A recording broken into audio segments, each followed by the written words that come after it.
My name's Paul Savage. I'm a goldsmith and I work for Clive Burr Goldsmith and Silversmith in the Goldsmith Centre. I have been doing it for nearly 14 years. I wouldn't say I really enjoyed school. I got on with it.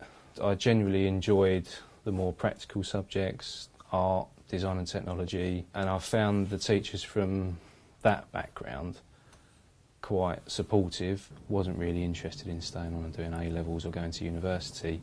I wanted to work with my hands, and I stumbled across some courses at various colleges, and someone suggested about an apprenticeship. I should have been studying for my GCSEs, but I decided to use my Easter holiday to take on a 2-week trial at Clive's workshop. At the end of the 2 weeks, Clive offered me an apprenticeship, and that's where it all began.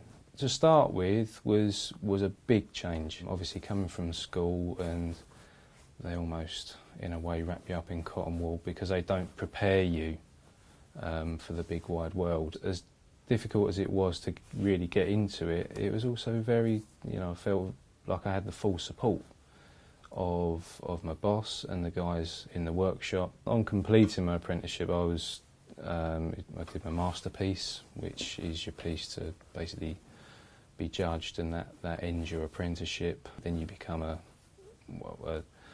full-scale craftsman, I suppose. You're then classed as being fully trained. It was a private commission for a syndicate of clients who they commissioned a model of a silver Swiss chalet. You are then responsible for organising that whole job. It felt quite strange as an apprentice, but it was a test, and at the time I was cursing, but looking back it did me a hell of a lot of good. You need to have a good eye for detail, you need patience.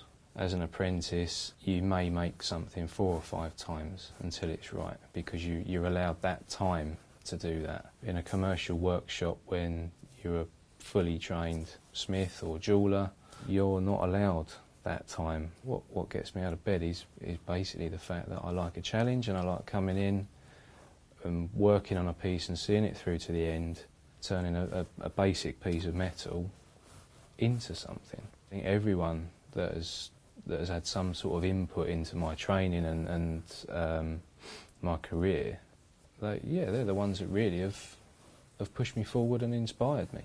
And that inspires you to be,